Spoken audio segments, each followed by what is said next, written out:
Welcome to Awakened Calm. Have you ever noticed how the quietest moments often hold the deepest truths? Imagine this for a moment. A silver moon hangs low over the horizon, its light stretching across a winding river. The water glimmers like 1,000 lanterns floating toward the night, and every ripple tells a story older than any city, older than any empire. In a small wooden temple resting on the riverbank, monks are whispering words that have carried across generations. They do not shout, they do not command. Instead, they invite you into stillness, into a kind of wisdom that has endured storms of history and remains unbroken. This is not a sermon or a lecture, it is a journey. And tonight, as you listen, you will not be asked to believe in anything, to memorize anything, or even to stay awake until the end. Your only task is to allow ancient truths to drift into your mind as gently as the night breeze passing through an open window. These teachings have been tested across centuries, through wars, through exiles, through the rise and fall of kingdoms, and yet they have never lost their power to comfort the restless human heart. In the modern world, we are surrounded by noise that never stops. The hum of traffic, the endless scroll of screens, the constant pressure to prove our worth. We tell ourselves that if we could only achieve a little more, earn a little more, be admired a little more, then peace will finally arrive. But the truth is simpler and older than all our striving. Peace is not a prize waiting at the finish line. It is a seed already planted in each of us, a seed that needs only attention and space to grow. Think of the last time you felt overwhelmed by someone's words, maybe a sharp remark at work, an argument at home, or a careless comment online that left you replaying it in your head. We all know that sting, but what if you discovered that words cannot truly wound you, that their power depends only on the meaning you give them? Ancient masters taught this lesson not through complicated philosophy, but through stories so clear that even a child could understand. Stories of monks who faced daily insults, yet walked away unshaken, their peace untouched. Tonight, you will hear 10 of these principles, each wrapped inside a story, each carrying a key to becoming unshakable. Not unshakable like a stone that resists every blow, but like water that bends, flows, and always returns to stillness. These stories belong to no single culture, no single time. Though they were born in the mountains of Asia thousands of years ago, they speak just as clearly to someone living in New York, London, or Toronto today. So let the images settle in your mind, like candlelight filling a dark room. You do not have to try. You do not have to chase anything. Just listen. The journey begins here, with an ancient truth waiting to meet the modern heart. The first lesson unfolds on a narrow path winding through a mountain valley, where the air is crisp and the pines sway gently in the wind. A monk known for his calm presence walked that path every morning, gathering water from a stream that cut across the hillside. His name was Tenzin, and villagers often spoke of him as someone who carried silence like a cloak. Wherever he went, arguments seemed to dissolve, and even restless children sat quietly in his company. Yet even Tenzin, the man of peace, was not free from confrontation. One evening, as the sky deepened into orange, and the smoke from cooking fires curled into the air, a stranger approached him. This man had traveled far, his clothes dusty, his voice sharp with resentment. He had heard of Tenzin's reputation and felt an urge to test him. Without greeting, he hurled insults at the monk, mocking his way of life, questioning his devotion, laughing at the villagers who admired him. The words were heavy, cutting, meant to provoke. People gathered at the edge of the square, waiting for the monk's reaction. To everyone's surprise, Tenzin simply smiled. He did not defend himself, did not argue, did not turn away in anger. Instead, he asked the stranger a simple question. If a man brings a gift to your door, and you refuse to accept it, to whom does the gift belong? The stranger frowned, unsure of how to answer. Tenzin continued, so it is with anger and insults. If I do not accept them, they remain with the one who delivered them. They do not belong to me. The crowd fell silent. Some were astonished, others doubtful. But as they looked at the monk standing calmly before the stranger, it was clear that the words, harsh as they had been, had not pierced him. He remained whole. This story has survived for centuries because it reveals a truth that every one of us can test in daily life.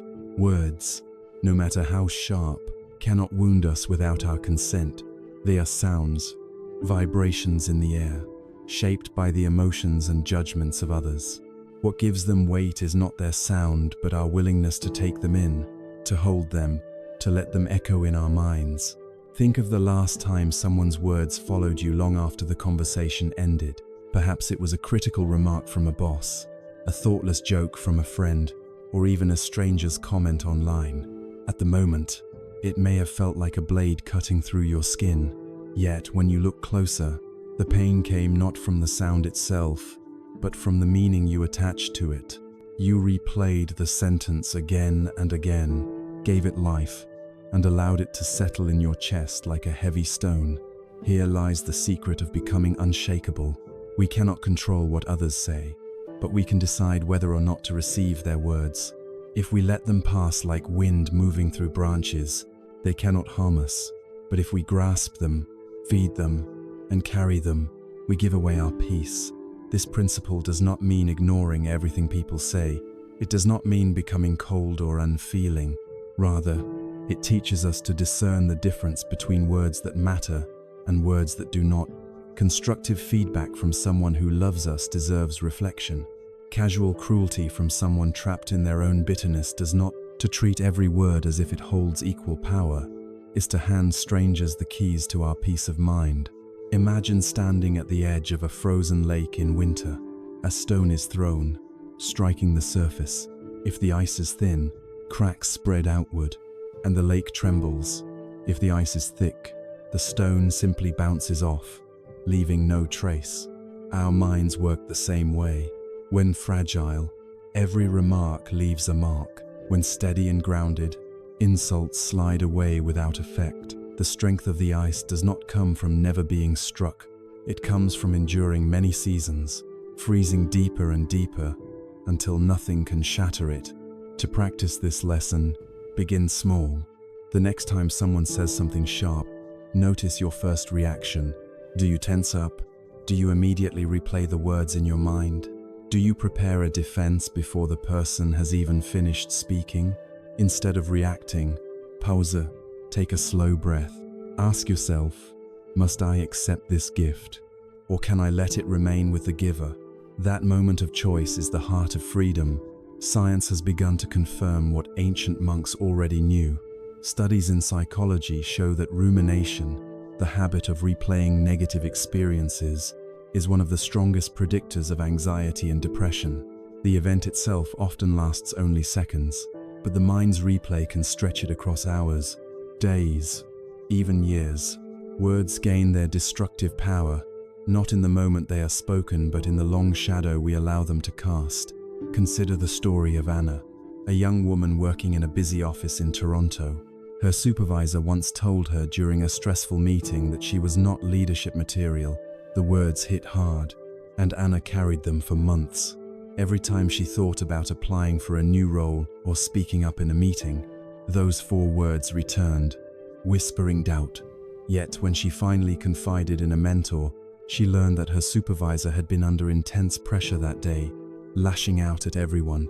The comment had less to do with her and more to do with his own stress. Realizing this, she began to see the remark for what it was, a gift she never had to accept. The stone had been bouncing on the surface all along. The wisdom here is liberating. If words cannot harm you without your consent, then your peace is no longer hostage to the moods of others. You become like a tree rooted deeply in the earth. Birds may land on its branches, storms may strip its leaves, but its trunk remains firm, unmoved. Of course, living this way takes practice. The first attempts may feel impossible. Insults sting, criticism hurts, and silence can feel like weakness. But over time, each choice not to accept the unkind gift strengthens the mind, just as a musician trains fingers to move across strings until the motion becomes second nature. so too can we train our minds to remain still in the face of words. The ultimate lesson of Tenzin's story is not about winning against those who insult us. It is about freedom. To be unshakable is not to build walls against the world, but to walk through it unburdened, knowing that peace cannot be stolen by sound. The words of others belong to them. What belongs to us is the choice of how to respond. So as you move through the noise of your own life, remember the monk's question. If someone offers you a gift of anger, will you accept it? Or will you smile, let it pass, and continue walking your path untouched? The valley where Tenzin once taught his lesson about words was also home to another monastery, one known for its rigorous discipline. Here lived a young nun named Mei Lin. She had entered the order full of confidence, certain that her intelligence and memory would make her an exceptional student of the Dharma. Her teachers admired her dedication, and the younger novices often looked up to her. But pride grew quietly in her heart, like ivy creeping across a wall. She began to see herself as wiser than those around her. One day, an elderly gardener came to sweep the courtyard of the monastery. His steps were slow, his back bent from years of labor. As Mei Lin passed, she noticed that he had missed several leaves scattered near the temple door. She stopped and said sharply, "You are careless. Do you not realize this is sacred ground? Every corner should shine with respect." The gardener bowed his head, said nothing, and continued with his broom. Mei Lin walked away feeling justified, certain she had defended the dignity of the temple. But later that evening, during meditation, she found her thoughts restless. The image of the gardener kept returning. His silence had unsettled her more than if he had argued back. The following day she saw him again, this time struggling with a heavy basket of soil. She felt an urge to offer help but resisted, telling herself that manual labor was his duty, not hers. Yet when she turned away, a senior nun who had observed the moment quietly remarked, "You correct others easily but hesitate to lend your hands. Do you not see that the gardener is also your teacher?" The words struck Mei Lin deeply.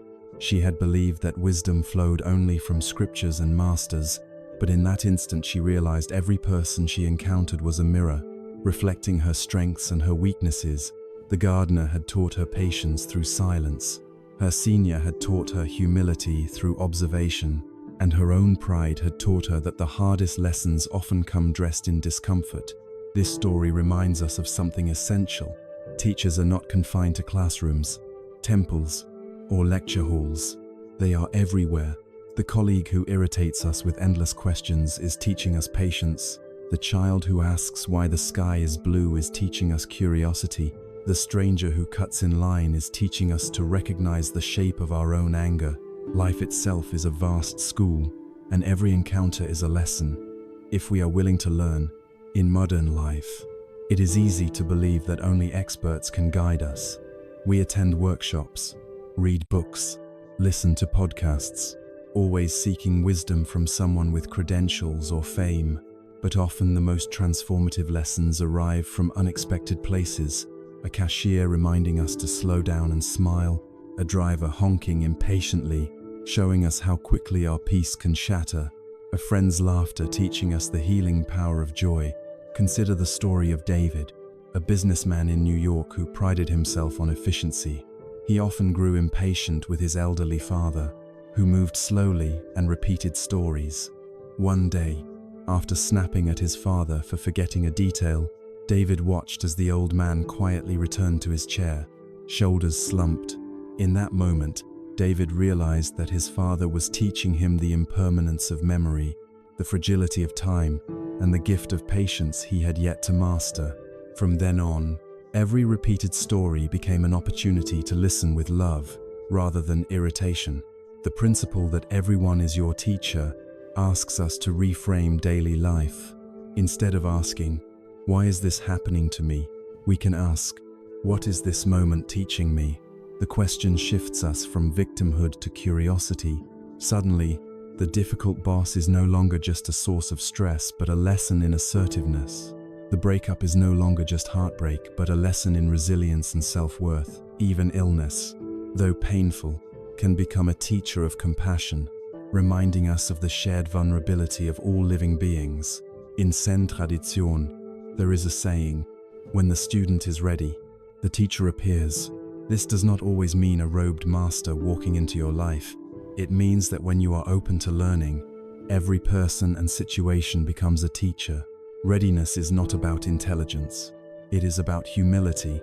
It is the willingness to admit that wisdom can arrive from a child's question, a stranger's criticism, or a moment of failure. Think again of Mei Lin in the monastery courtyard. At first, she saw only the gardener's mistakes.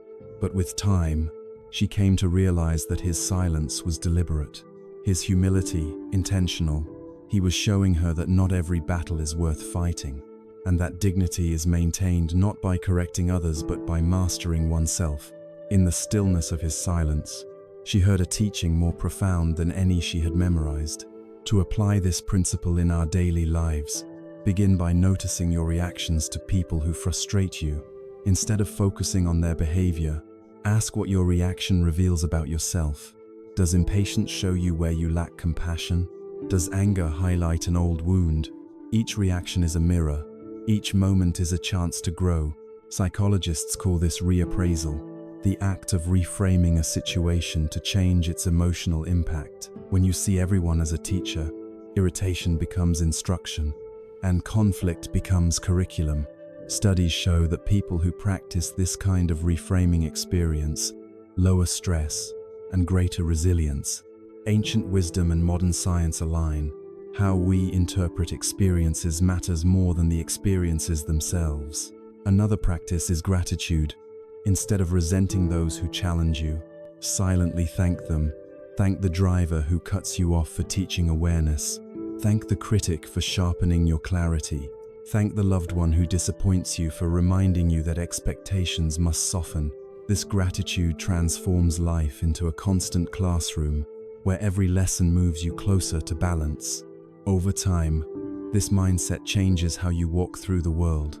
You stop dividing people into allies and enemies, good influences and bad. Instead, you see them all as participants in your growth. The rude stranger is no longer just rude. He is a rough teacher of patience.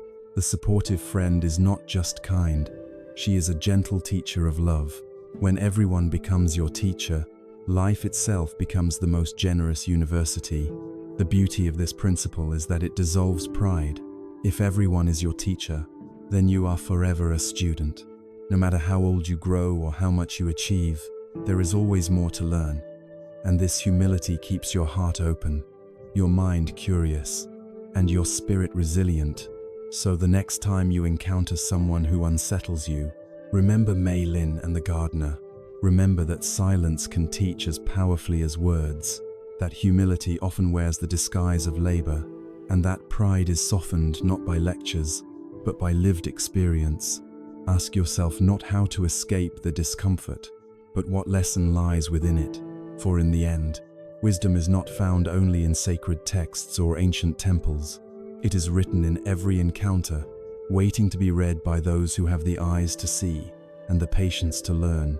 The years rolled on, and the monastery where Mei Lin learned her lesson about humility continued to thrive. Its courtyard filled with novices, its library grew heavy with scrolls, and travelers from distant lands often passed through its gates seeking rest and wisdom. Among these visitors was a merchant named Arjun. He was known across the region for his enormous wealth. His caravans stretched for miles, carrying spices, silk, and jewels. Wherever he went, crowds gathered to admire the splendor of his possessions. When Arjun arrived at the monastery, the younger monks and nuns whispered about his fortune. Some were dazzled, others skeptical. Mei Lin, now older and wiser, watched quietly from a corner of the courtyard. She noticed something troubling. A few of the younger disciples, instead of focusing on their practice, began comparing themselves to the merchant. They wondered why their simple robes and plain meals seemed so meager beside his riches. Envy, like a shadow creeping at dusk, began to stir in their hearts. That evening, Arjun requested to speak with the abbot. When granted an audience, he revealed a secret that surprised everyone. Though wealthy beyond measure, he was gravely ill. Doctors had told him his time was short.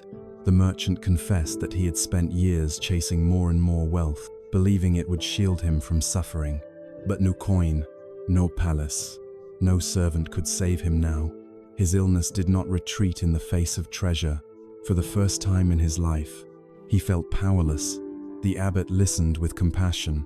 "You have been a great collector," he said gently, "but perhaps now is the time to learn the art of giving. Wealth can build walls or bridges.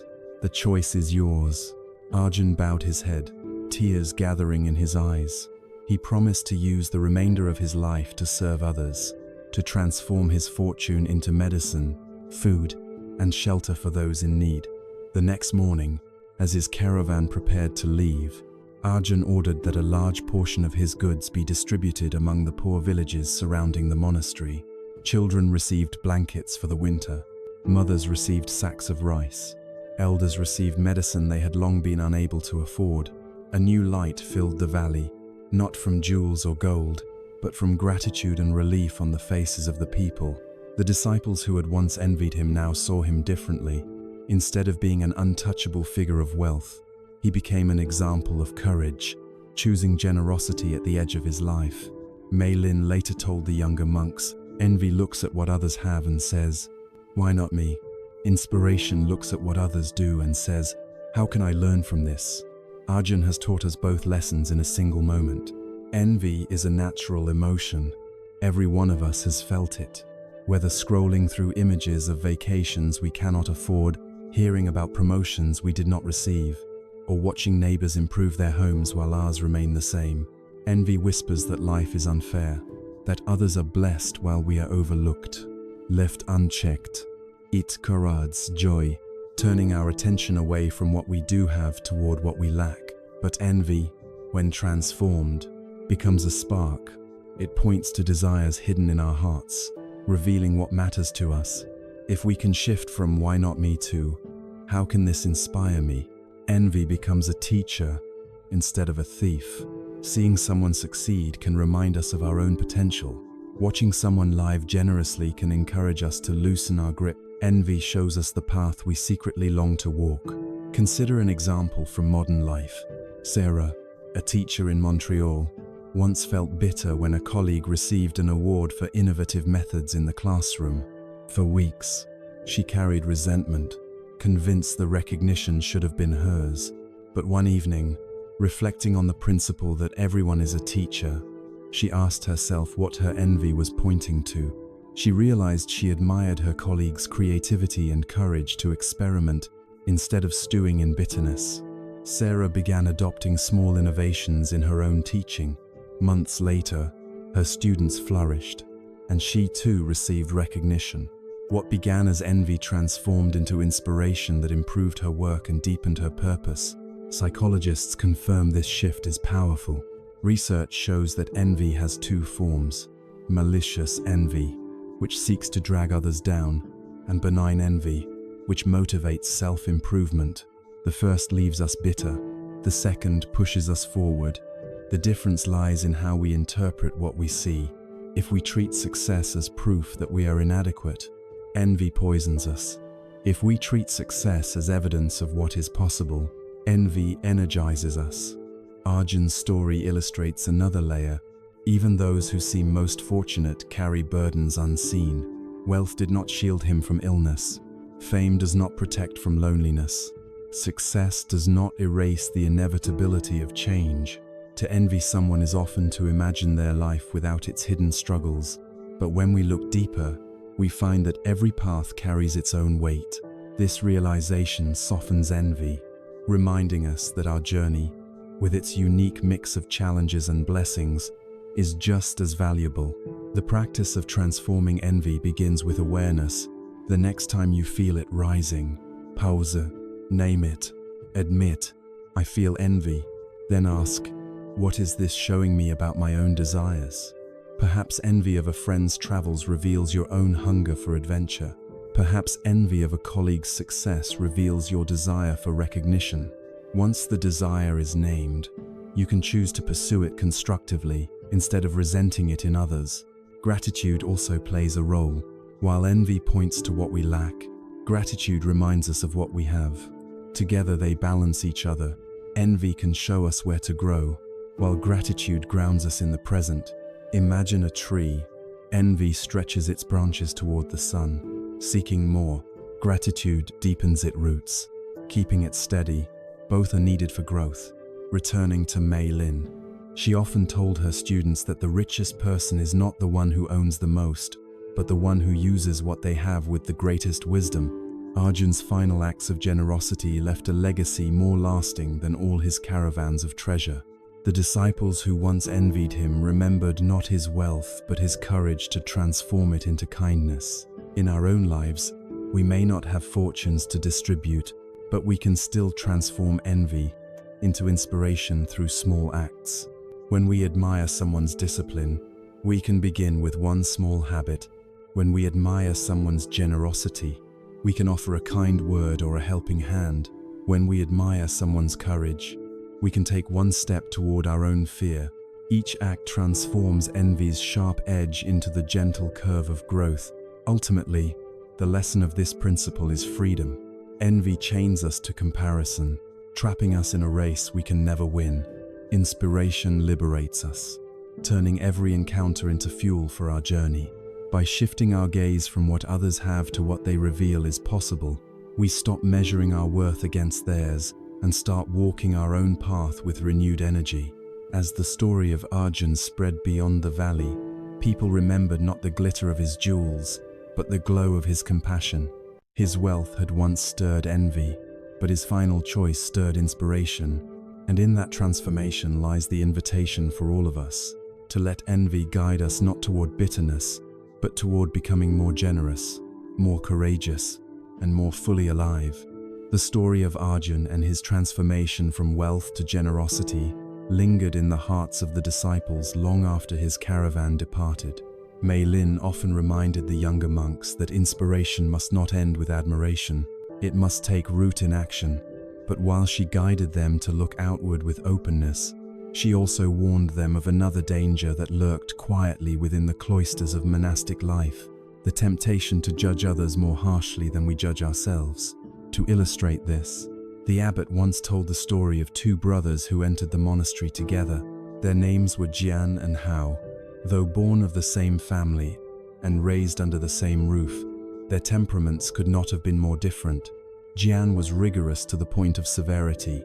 He rose before dawn, scrubbed the stone floors until they shone, memorized entire passages of scripture, and criticized himself whenever he faltered. His devotion was admired, but it often left him tense, his brow furrowed, his heart hard. Hao, on the other hand, struggled with discipline. He was sincere in his faith but often overslept, sometimes left chores half done, and grew easily discouraged. He looked up to Jian, but the constant comparisons filled him with shame instead of lifting him higher. His brother's strictness cast a shadow that made him feel small.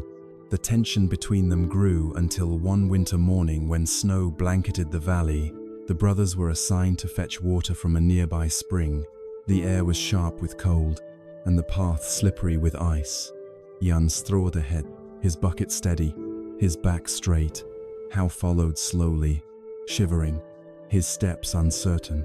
When they returned, Jian's bucket was full to the brim, while Hao's was only half filled, the water sloshing out as he stumbled. Seeing this, Jian scolded him. "You disgrace our training. You are weak, careless, and unworthy of the robe you wear." Hao's shoulders sank. He said nothing, but his eyes filled with quiet sorrow. The abbot, who had been watching from a distance, called them both to sit by the hot spring that steamed in the corner of the monastery grounds. The spring was a place where monks came to warm their hands during harsh winters, its waters bubbling gently even in the coldest months. The abbot pointed to the spring. "Notice," he said, "how the water is hot, yet the snow that falls upon it melts without resistance.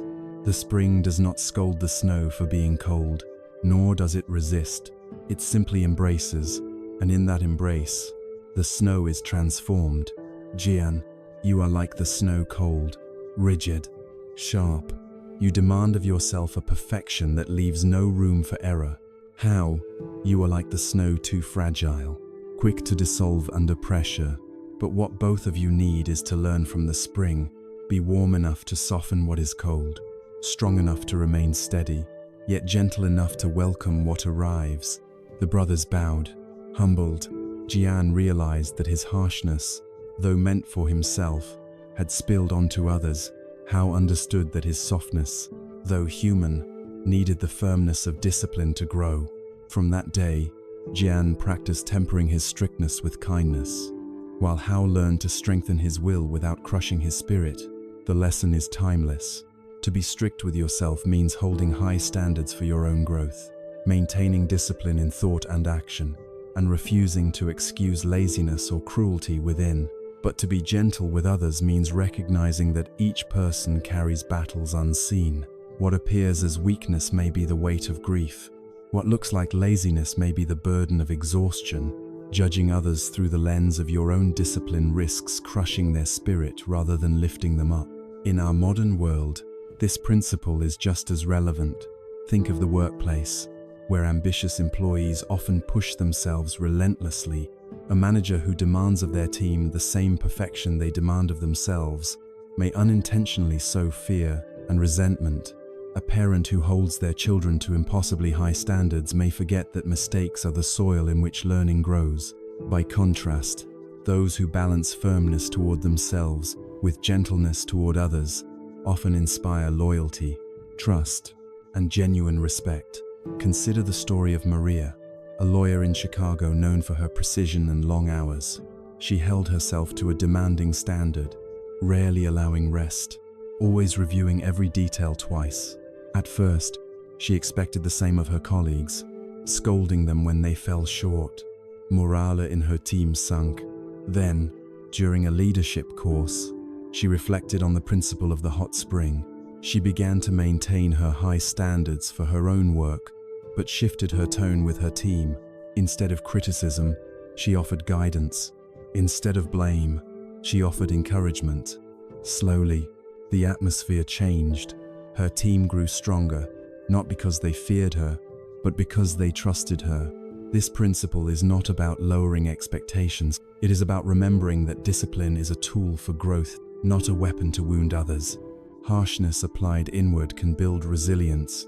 Harshness directed outward often destroys connection. The balance lies in knowing that the only person you have the right to discipline as strictly as you wish is yourself. Zen teachings often use the image of bamboo to capture this truth. Bamboo is strong enough to withstand storms, yet flexible enough to bend without breaking. If we are too strict with others, we become like brittle wood, snapping under pressure. If we are too lenient with ourselves, we become like grass, trampled easily. But bamboo stands tall precisely because it embodies both strength and flexibility. Psychologists studying resilience echo this wisdom. Research shows that self-discipline correlates with success, but compassion for others correlates with healthy relationships and emotional stability. When combined, these qualities form a balance that sustains both achievement and connection. Too much discipline without compassion leads to burnout and isolation. Too much compassion without discipline leads to stagnation. Returning to Jian and Hao, their journey illustrates this balance beautifully. Jian's strength inspired Hao, but without gentleness, it became a blade. Hao's softness reminded Jian of humility, but without discipline, it risked collapse. Together, they learned that growth requires both. In time, Jian became known not only for his rigor, but for his patience. And Hao grew into a monk respected, not for his perfection, but for his perseverance. For us, practicing this principle might begin with small acts. Hold yourself accountable to wake on time, to keep promises, to speak truthfully even when it is hard. These are the ways we remain strict with ourselves. But when others stumble, resist the urge to scold. Instead, offer a hand, a word of encouragement, or even silence that grants them space to rise again. In doing so, we become like the hot spring, firm in our heat yet gentle in our touch. Ultimately, this principle leads us back to compassion. True discipline is not cold or punishing. It is an expression of care. To discipline ourselves is to honor our potential. To treat others gently is to honor theirs. The abbot's lesson at the hot spring remains as relevant today as it was that snowy morning. Strength without gentleness hardens into cruelty, and gentleness without strength dissolves into weakness. Only when both exist together can we walk the path of wisdom. As snow continued to fall on the monastery, Jian and Hao worked side by side, their buckets filled with water, their steps steady on the icy path. No longer rivals, they had become companions in practice, each one reminding the other of the balance they needed to maintain. And in that balance, the monastery found harmony, a living example of the truth that to be unshakable is not to be harsh, but to be steady, disciplined, and kind all at once. The lesson of the two brothers and the hot spring remained with the monastery for many winters. Balance between discipline and compassion gave the community strength. Yet as the years passed, a new challenge arose, one not born of weakness, but of power. A former provincial official named Wei came to join the monastery. In his youth, Wei had commanded soldiers and governed towns. His voice carried authority, and his presence filled every room. Though he now wore simple robes, the habits of control remained etched deep within him. He gave orders where silence was needed, corrected others before listening, and bristled whenever life unfolded outside his expectations. At first, the younger monks admired him.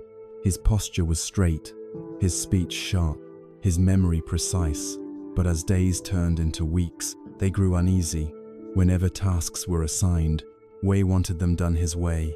If a chant was sung too slowly, he raised his voice. If the garden was not arranged to his taste, he scolded the gardeners. The monastery, once a place of calm rhythm, began to echo with his frustration. The abbot noticed this shift and decided to teach through experience rather than words. One morning he assigned Wei to tend a small plot in the garden where herbs for medicine were grown. The task was simple: water the plants and remove weeds. Wei, accustomed to command, felt insulted by such a humble duty. Still, he obeyed, but instead of tending gently, he tried to force the plants to grow faster. He poured too much water, rearranged their positions, even tugged at their leaves as if pulling them upward would hasten their growth. Within days, many of the fragile herbs wilted. The abbot approached and asked calmly, "Why do you pull at the leaves?" Wei replied, "Because I want them to stand tall. I cannot stand idleness. Things must move forward." The abbot bent down, scooped a handful of soil, and let it fall slowly through his fingers. The earth does not rush. The rain does not obey commands. Growth comes in its own time. You seek control, but control destroys. What if instead of forcing, you learn to accompany? That evening, Wei sat by the river. Troubled, the water flowed steadily, ignoring rocks, curving gently around obstacles, moving always forward without being ordered. He realized the abbot was right. The river's strength lay not in controlling its path, but in surrendering to it. In our modern world, the urge to control is everywhere.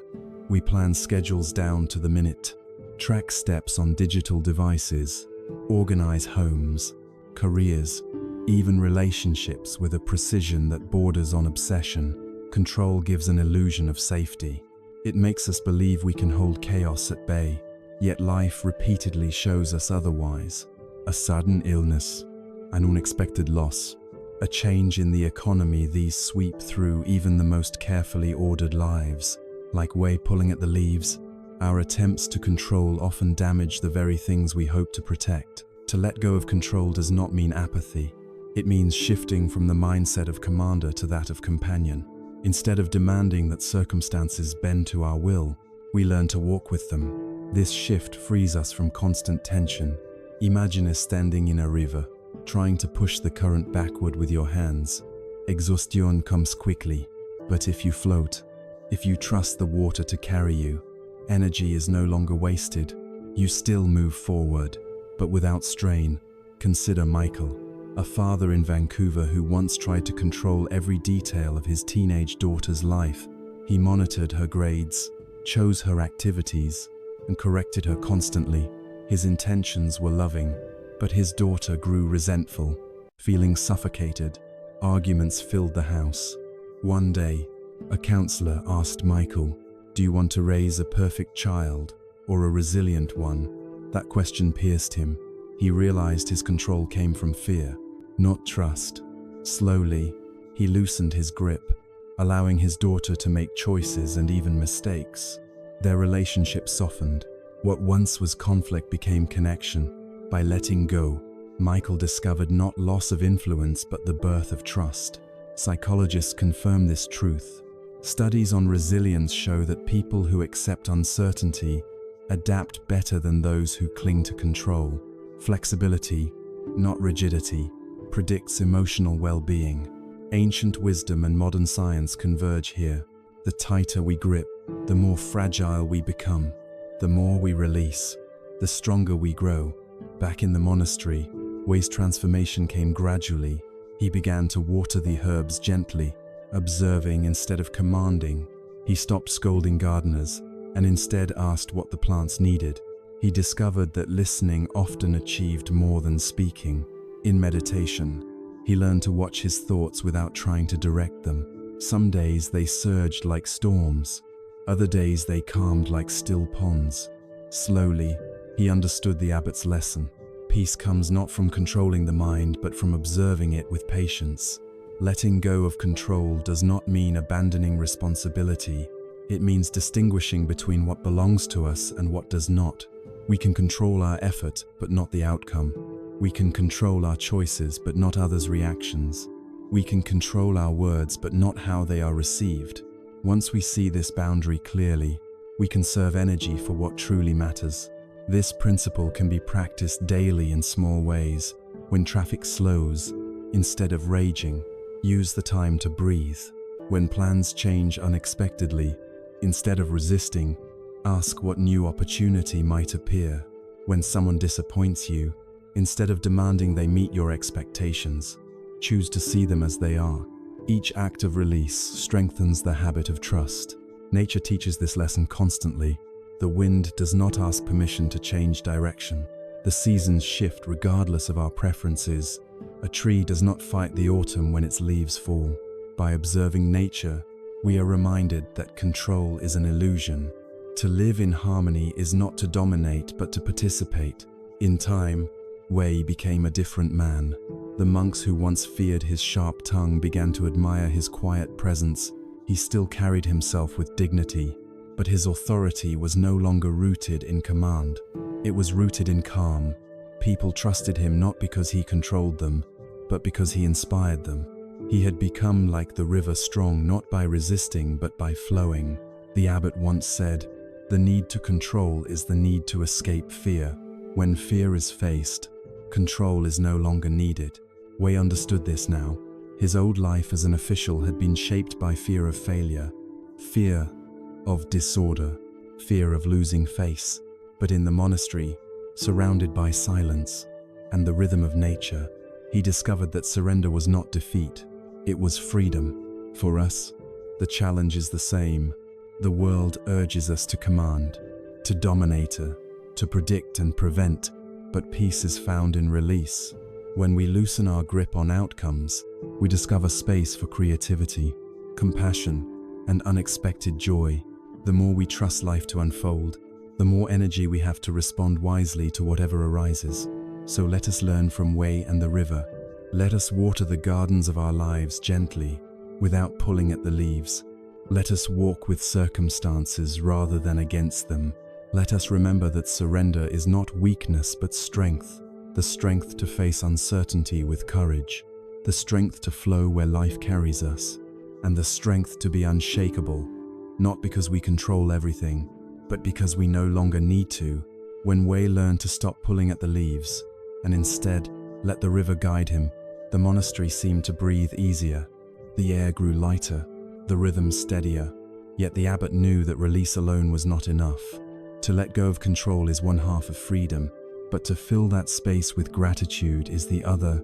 Without gratitude, freedom can feel like emptiness. With gratitude, it becomes abundance. The abbot chose to teach this lesson through a man most had overlooked. On the edge of the village lived an old beggar named Sota. His clothes were little more than patched rags, his shoes worn thin from years of walking. Every morning he sat at the temple gates with a wooden bowl, waiting for alms. Some villager pitied him, some ignored him, a few even mocked him. But what struck the monks was that Sota never complained, whether his bowl received rice, fruit, or nothing at all. He bowed deeply and whispered, "Thank you." One day, a novice asked him, "Old man, why do you always give thanks even when your bowl is empty?" Sota smiled, his eyes bright despite his frail body. "Because the empty bowl teaches me patience, and the full bowl teaches me generosity. Each day gives me something, whether food or lesson.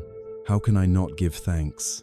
The abbot later brought the monks together and said, "You see this man, shunned by many, living with less than any of you, yet his heart is richer than gold. Gratitude is not measured by what we hold in our hands, but by what we recognize in our hearts." The story spread among the disciples. Some felt shame for their constant desires. Others felt inspired. Wei, who once tried to control everything, was moved most of all. He realized that in his quest for order, he had rarely paused to appreciate what already surrounded him.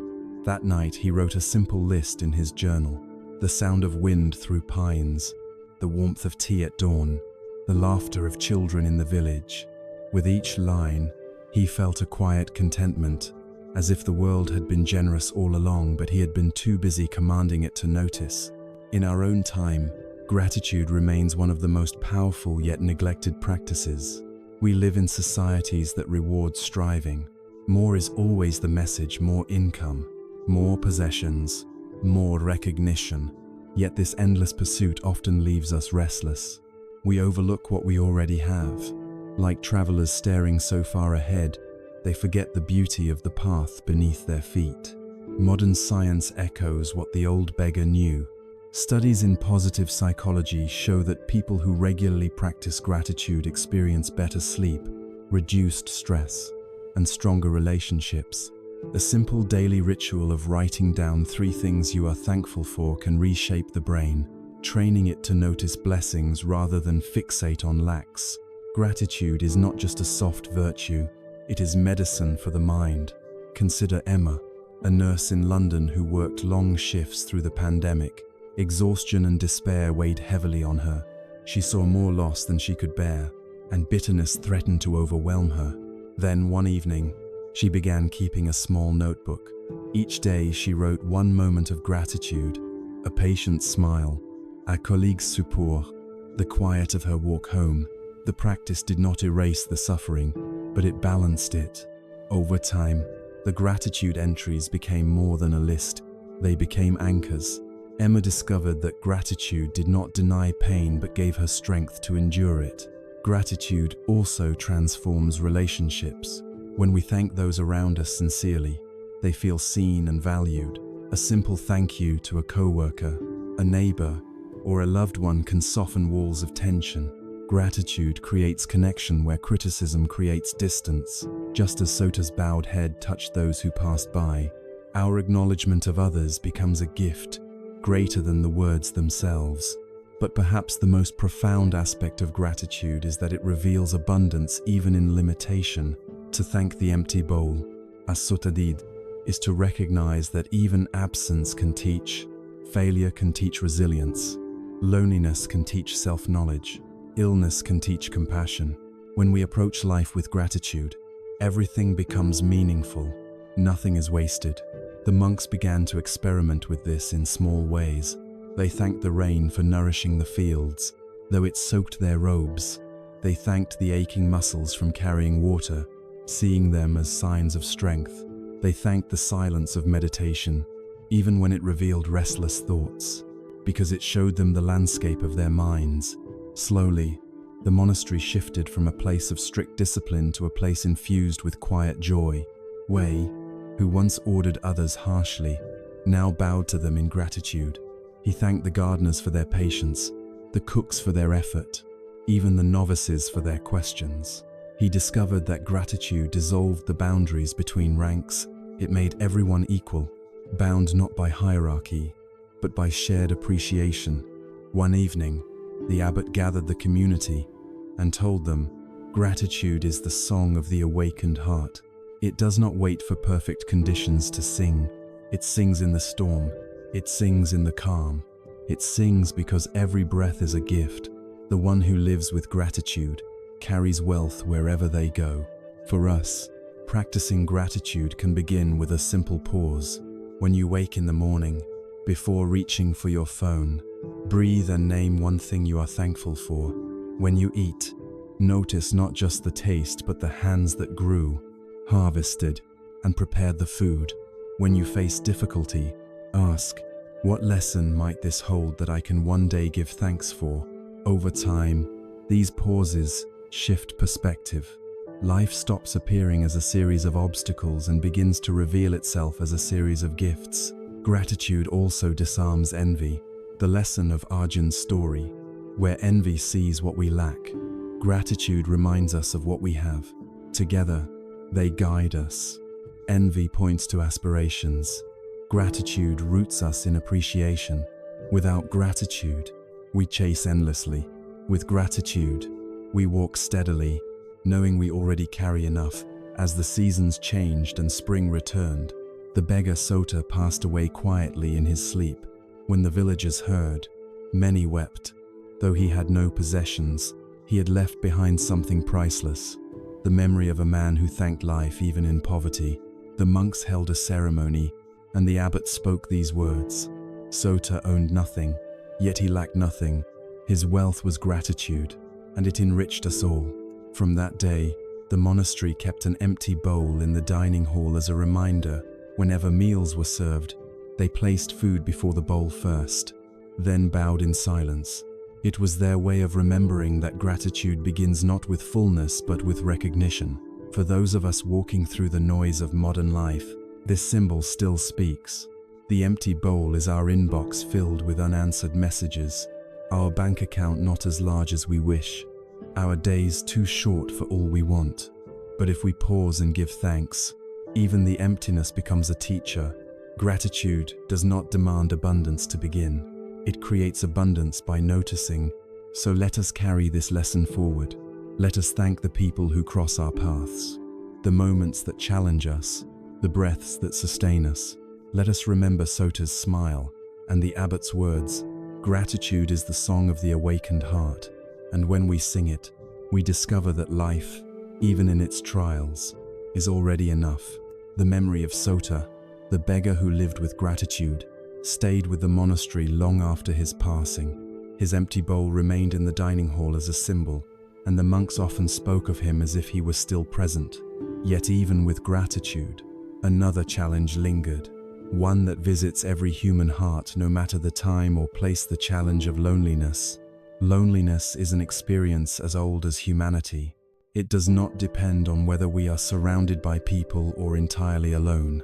One can sit in a crowded city and feel isolated, or sit in an empty forest and feel complete. What matters is not the presence of others, but the relationship we hold with ourselves. This was the lesson taught to the monks when a young novice named Ren was sent to spend 3 years alone in a mountain cave. Ren was eager at first. He imagined himself as a future sage, returning from solitude with wisdom shining in his eyes. But the reality was far different. The cave was cold, the nights long, the silence heavy. For the first weeks, his thoughts became his only company, and they were not kind. They replayed every mistake he had made, every insult he had heard, every fear he had carried. Loneliness pressed on him like a weight, and he began to wonder if he had been abandoned. One evening, after weeks of torment, he sat outside the cave and looked at the sky. The stars stretched endlessly, brilliant and silent. In that vastness, something shifted. He realized that his loneliness was not proof of emptiness, but proof of connection. If he could feel the ache of missing others, it meant he had known love. If he could feel the sting of silence, it meant he had known voices. Loneliness was not an enemy. It was a reminder of his capacity for belonging. From that night forward, Ren began to treat his solitude differently. Instead of fighting it, He welcomed it as a teacher. He learned to listen to his breath, to notice the rhythm of his heart, to watch the slow rising of the sun without impatience. Over time, the silence that once felt like a cage became a companion. The cave, once a prison, became a sanctuary. When Ren finally returned to the monastery years later, the disciples noticed that he spoke little but radiated calm. His presence was steady, his gaze clear. He had discovered that loneliness, when faced with courage, transforms into strength.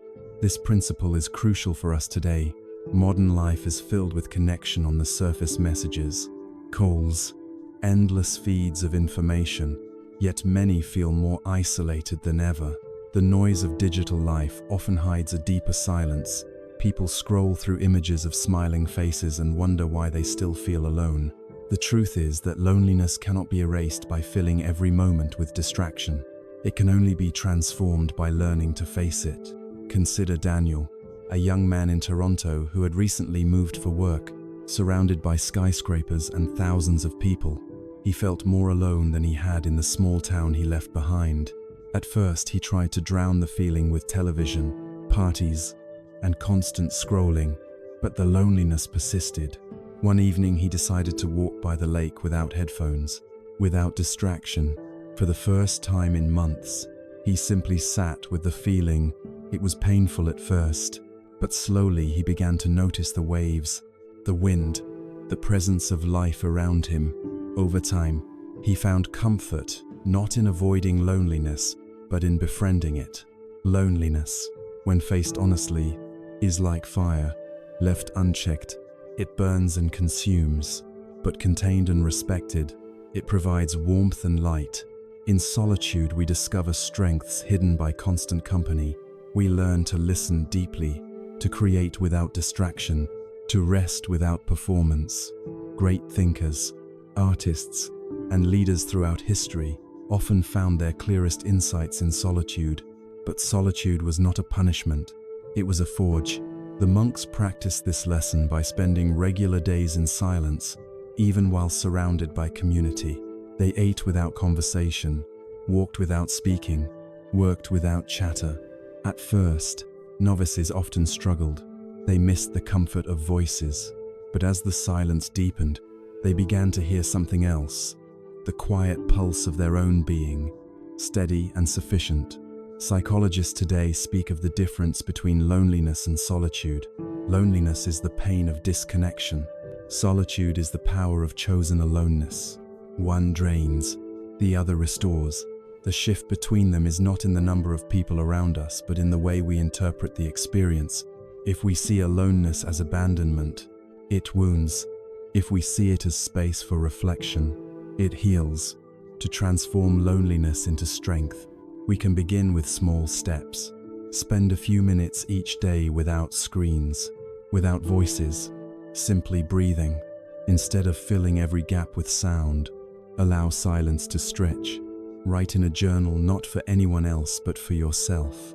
Walk without a destination, paying attention to what you notice when no one is there to distract you. These practices help reframe solitude from emptiness into fullness.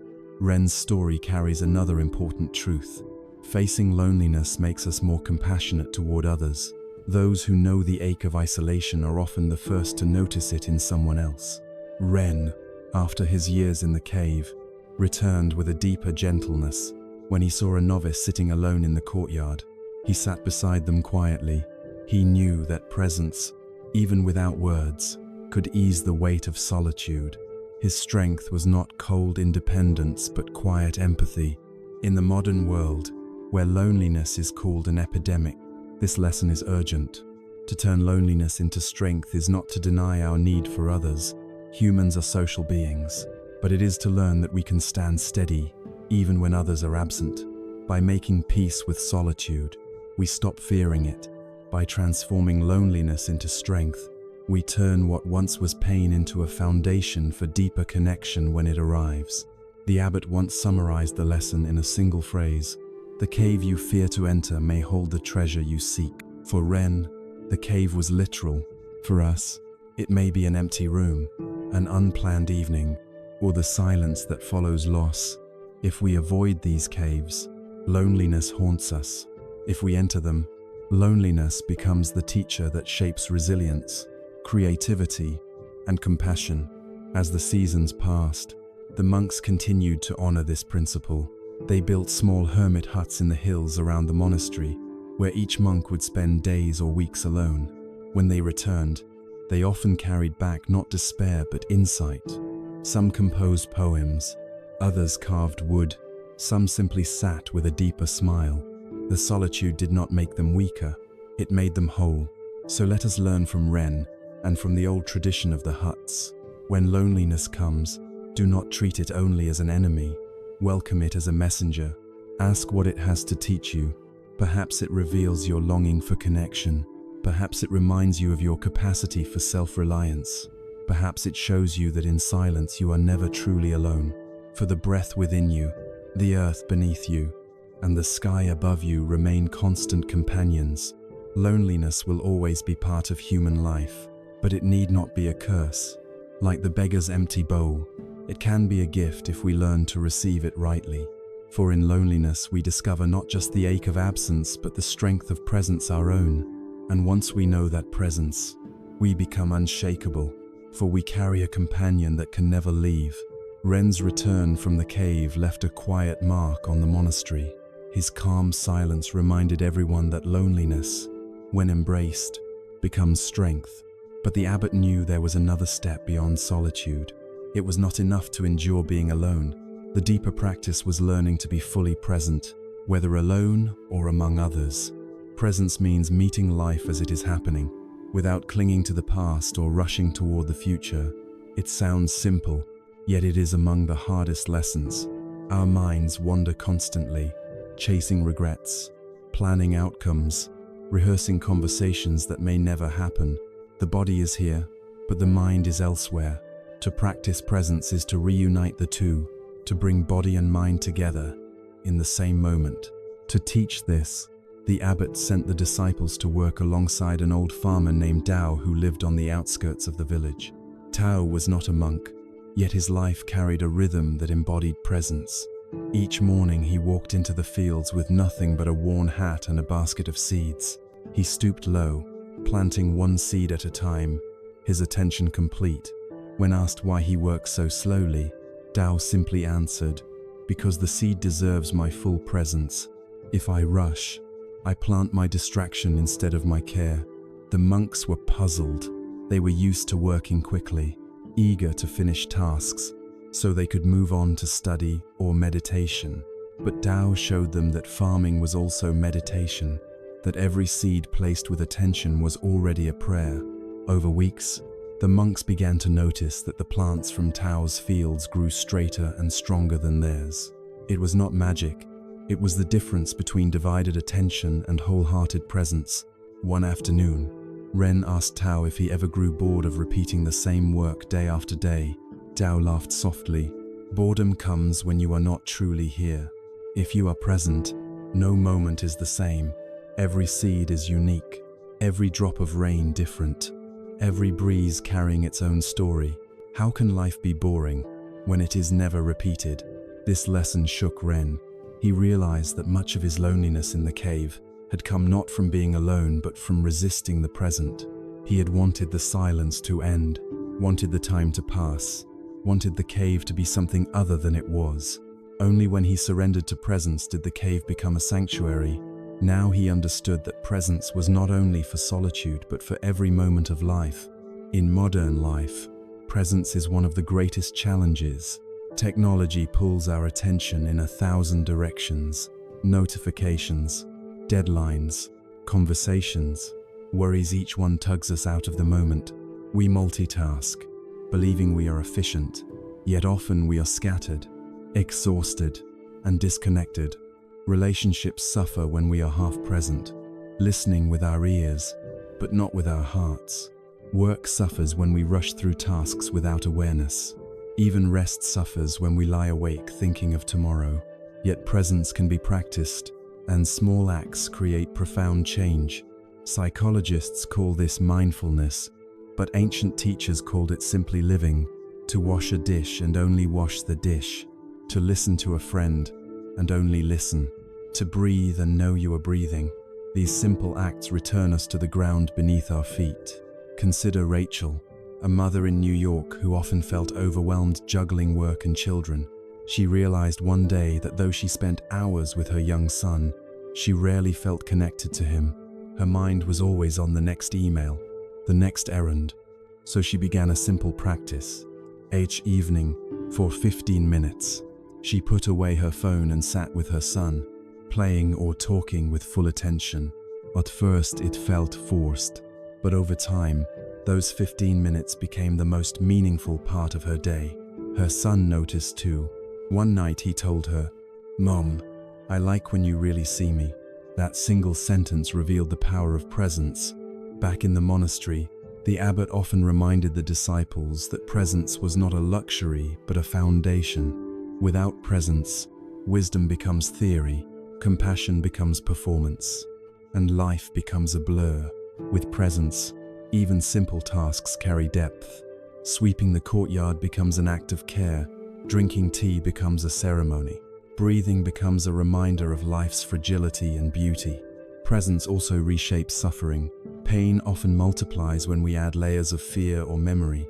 The headache becomes heavier when we imagine it lasting for days. The argument becomes sharper when we replay it endlessly. But if we rest in the present, we face only what is here, not the thousand versions our mind invents. The headache is only this moment's discomfort. The argument only this moment's words. By practicing presence, we reduce suffering to its actual size. Tao, the farmer, once told the monks a story. He described standing in his field during a storm. The wind howled, the rain struck hard, the plants bent low. Fear rose in him as he imagined losing the harvest. But then he remembered the abbot's teaching.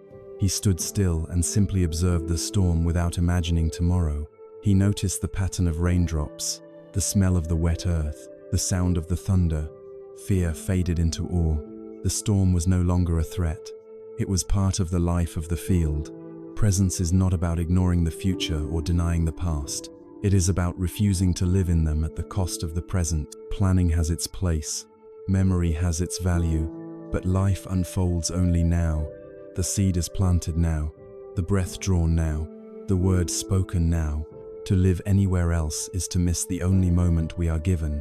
The monks began to adopt this practice more consciously.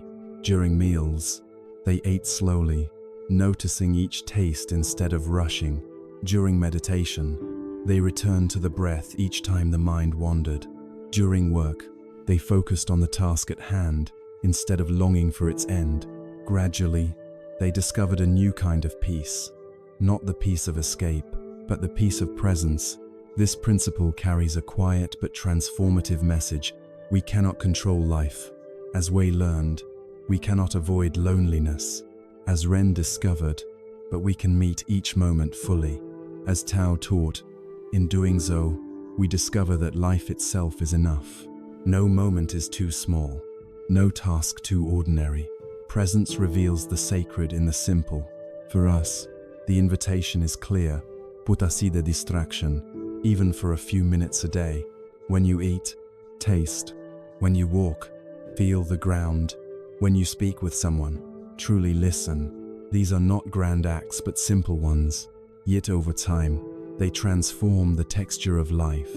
Stress softens, relationships deepen, gratitude grows.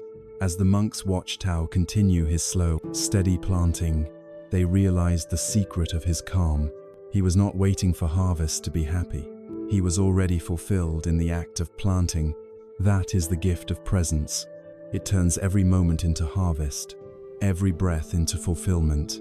The monks carried Tao's teaching of presence back into the monastery, and life there grew richer. Sweeping the courtyard became as meaningful as chanting. Drinking tea became as sacred as reciting scripture. Yet the abbot knew there was still another lesson the disciples must learn, one that no amount of presence or gratitude could replace. It was the lesson of forgiveness. Without forgiveness, presence is clouded by old wounds. Without forgiveness, gratitude feels shallow. Without forgiveness, The heart remains chained to what has already passed. The abbot chose to teach this through the story of a warrior named Kenji, who once came to the monastery seeking peace. Kenji was a soldier who had survived many battles. His armor bore scars. His eyes carried shadows. He came not with pride but with heaviness. He told the abbot that though the war was over, he could not rest. Every night he dreamed of his enemies, and every day his heart burned with anger toward those who had wronged him.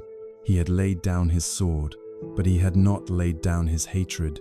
The abbot listened quietly. Then he handed Kenji a heavy pack filled with stones and told him to carry it wherever he went. For 3 days Kenji hauled the burden through the gardens, across the courtyard, even into the meditation hall. By the 3rd day his back ached and his spirit grew weary. He returned to the abbot and said, "This pack is unbearable. It crushes me." The abbot nodded. "So it is with resentment. You may put down your sword, but until you put down your hatred, you will never be free." Kenji understood. Forgiveness was not about excusing the harm done to him. It was about setting down the pack of anger that weighed him down. In releasing his enemies, he released himself. This truth is simple, yet difficult. Many believe forgiveness means saying that what happened was acceptable, but forgiveness is not permission. It is liberation. It is choosing not to let the past dictate the present. The harm may remain real. The memory may remain vivid, but forgiveness cuts the chain that binds us to it.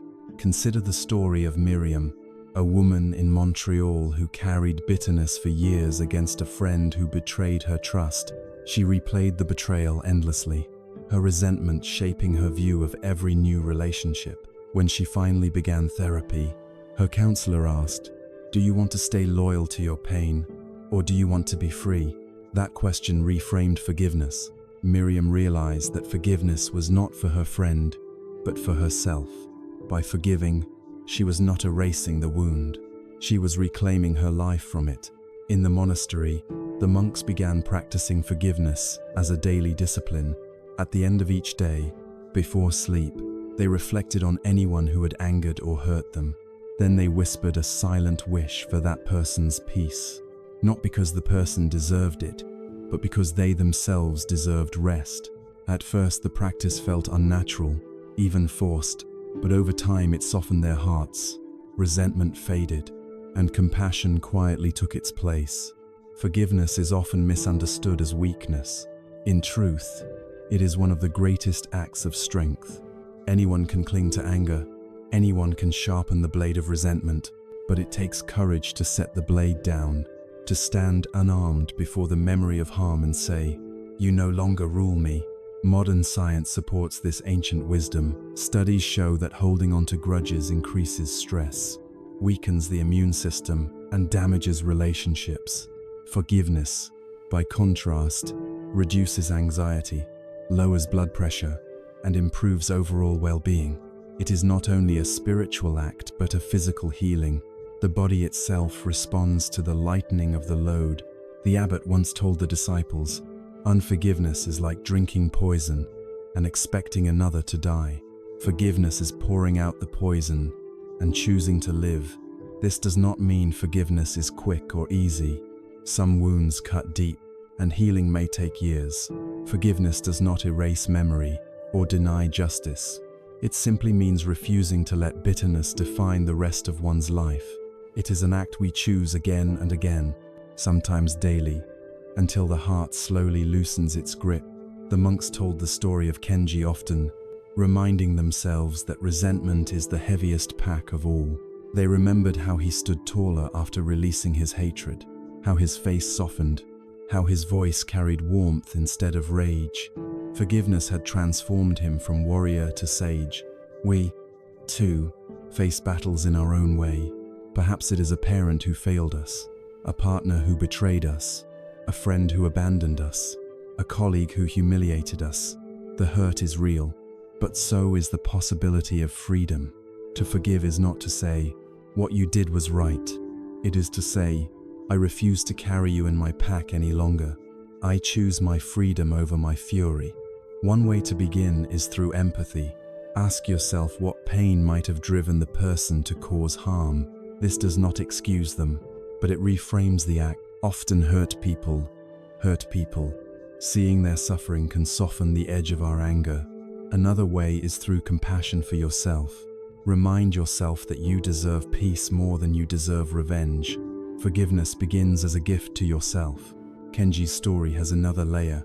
Years after he first came to the monastery, he encountered one of his former enemies, who had also laid down arms and sought refuge in a nearby village, Old Anga Suagul. But instead of turning away, Kenji approached him. He bowed and said, "We both carry scars. May we let them heal together."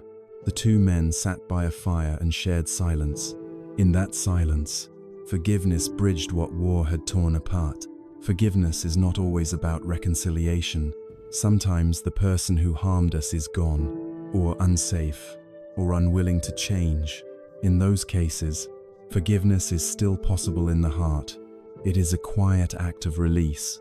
Even if it is never spoken aloud, it is placing the stone down by the river and walking away lighter. The monks came to see forgiveness as a daily practice, not a one-time event.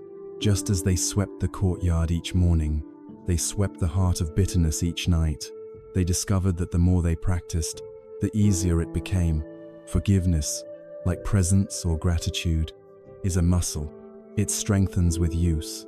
The abbot summarized it this way: to forgive is to free two people at once, the one who harmed and the one who was harmed. But the freedom of the forgiver always comes first. In our modern lives, forgiveness remains one of the most radical choices we can make. In a world that rewards outrage, forgiveness feels countercultural, but it is the path to becoming unshakable. When we forgive, we step outside the cycle of harm. We stop carrying the heavy pack. We walk with freedom, light, and dignity. So let us learn from Kenji and from the monks who practiced forgiveness nightly. Let us remember that forgiveness is not about the past, but about the present.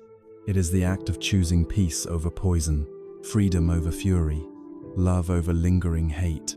And in that choice, we discover the strength to live unshakable lives. Kenji's lesson of forgiveness brought a new sense of freedom to the monastery. The disciples began to see that their lives, like their hearts, could be lighter if they chose to let go.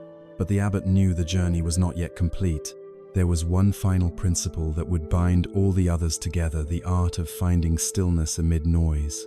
The monastery was nestled in the mountains, far from the clamor of cities, yet even there, noise existed: the clang of bells, the chatter of novices, the storms that swept through the valleys, and beyond the physical sounds, there was another kind of noise, the inner clamor of thoughts, memories, fears, and desires.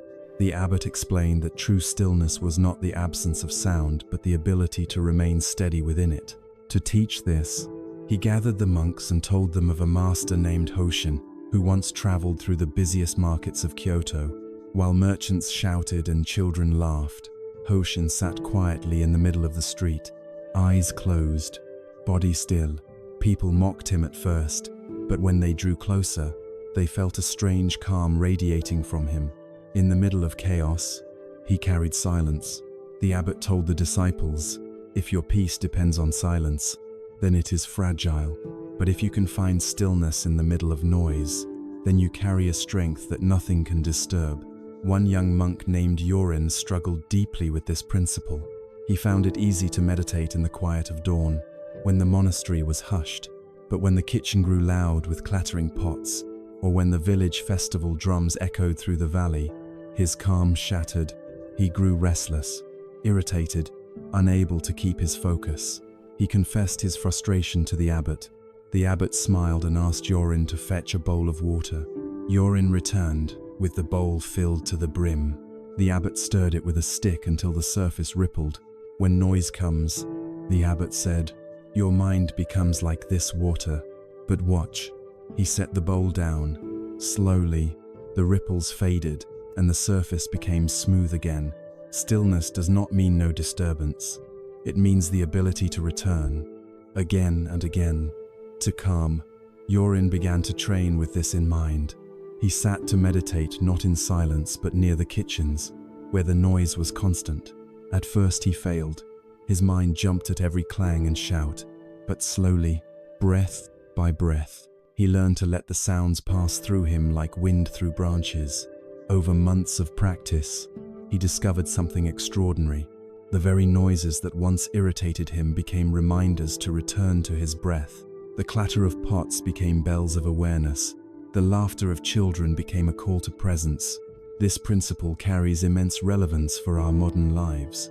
We live surrounded by noise traffic, phones buzzing, news alerts, endless conversations, and beyond the outer noise lies the inner storm of anxieties, regrets, and ambitions.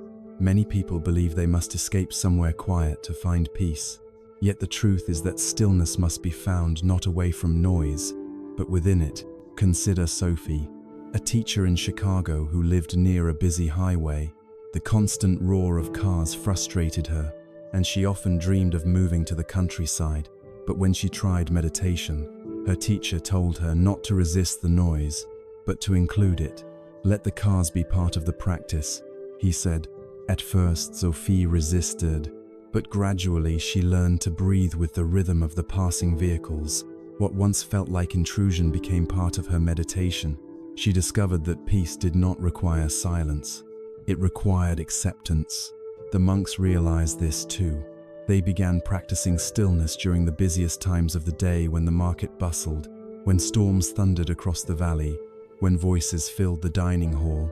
Each moment of noise became an invitation, and slowly they discovered that the world outside no longer dictated the world inside. Stillness amid noise does not mean indifference. It means being anchored. Imagine a great tree in the wind. Its leaves may tremble, its branches may sway, but its roots remain deep.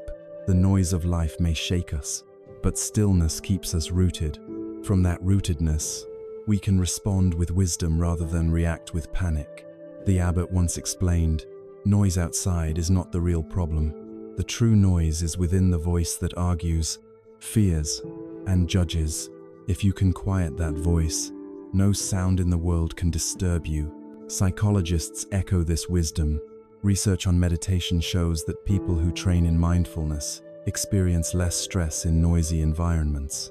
Their brains learn not to overreact to distractions. The external world remains the same, but the internal response transforms. The monks told stories of how this principle changed their daily lives. One described sitting in meditation during a festival. With drums pounding so loud, the walls seemed to shake. At first he resisted, wishing for silence. Then he remembered the abbot's lesson. He let the drums become his heartbeat. Instead of disturbance, they became rhythm. He found stillness not by escaping the sound but by embracing it. For us, this principle invites simple practices. When you sit to rest and the world feels noisy, do not fight the sounds. Let them pass through you. When your mind chatters, do not wrestle with it. Observe it until it quiets on its own. When life feels overwhelming, anchor yourself in the breath, the step beneath your foot, the steady beat of your heart. These anchors are always present, even in the loudest storms. Stillness amid noise also changes how we live in community. It allows us to listen more deeply.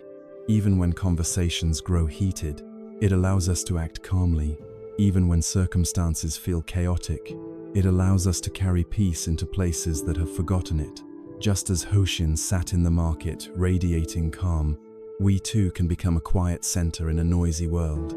As Yorin matured, he discovered that his greatest strength was no longer found in silent dawns, but in crowded afternoons. He could sit calmly in the dining hall while novices laughed and argued, his breath steady, his mind clear. Other monks began to gather near him, not because he spoke, but because his stillness steadied them. The abbot saw this and smiled. This is the final lesson. He told them, gratitude, presence, forgiveness, strength, all of these prepare the heart, but the heart is tested in noise. If you can remain still when the world is loud, then you are truly unshakable. In time, the monastery became known not only for its silence, but for its serenity, even in noise. Visitors from the villages would enter during festivals, surprised to find monks sitting calmly amid the sound. They left carrying a peace they had not known they could find in the middle of chaos. And so the final principle bound the others together. Words may not wound. Everyone may be your teacher. Envy may become inspiration. Control may be surrendered. Gratitude may be practiced. Loneliness may become strength. Presence may deepen. Forgiveness may free. But all of these must meet the test of noise. Only when stillness is found in noise can life's lessons become unshakable truth. For us, the path is the same. The world will never be silent. Life will never stop demanding, never stop clattering, never stop calling. But within us lies the possibility of a quiet center. If we nurture that center, then no matter how loud the world grows, we will remain steady. Stillness is not about escaping life. It is about embracing it fully, with a heart that does not tremble. That is the final gift of Zen. Not silence, but stillness. Not retreat, but resilience. Not escape, but unshakable peace amid the noise of living. We have traveled through 10 principles, each one carrying a story, an image, a reminder of what it means to live fully human yet unshakable. Words, as we learned, cannot truly wound us unless we give them power. Every person we meet is a teacher, showing us something about ourselves. Envy can be transformed into inspiration when we learn to admire rather than resent. The need for control loosens its grip when we remember the river that flows without command. Gratitude turns even emptiness into fullness. Loneliness, when faced with courage, becomes strength rather than despair. Presence invites us back to the only moment we ever truly have, this one. Forgiveness frees us from the heavy pack of resentment, allowing us to walk lighter. And stillness, perhaps the deepest lesson of all, can be found not in the absence of noise, but in the ability to remain anchored within it. These are not abstract ideas meant to be admired from a distance. They are practices for daily life. They are tools for mornings when you wake with anxiety, for evenings when regret keeps you awake, for moments when anger rises or sorrow feels unbearable. Zen is not about escaping life, but about walking through it with a steady heart. Ask yourself, which of these principles speaks most urgently to you right now? Perhaps it is forgiveness, because an old wound still shapes your days. Perhaps it is presence, because your mind is always pulled into yesterday or tomorrow. Perhaps it is gratitude, because you have been chasing what is missing instead of recognizing what is already here. Whatever it is, begin there. Start small, a breath, a moment of listening, a single word of thanks. Each small step is a seed, and seeds, when tended, grow into forests. The world around you will not grow quieter, challenges will not disappear, but you are not powerless. These principles give you a way to stand unshaken even when storms rage. They remind you that freedom is not about controlling the world, but about mastering your own mind and heart. So carry these lessons with you. When words sting, remember they cannot define you. When you envy, let it guide you toward inspiration. When you feel lonely, trust that solitude can forge strength. When life grows loud, find the stillness that no noise can touch. And above all, remember that the unshakable life is not lived someday in the future. It is lived now, in this very breath, in this very step. This is your invitation. Do not leave these principles on the page or in the monastery of the story. Take them into your home, your relationships, your work, your streets. Let them become your daily practice. If you do, you will discover what countless seekers before you have found, that peace is not a distant dream, but a reality you can carry within, unshakable, wherever life takes you.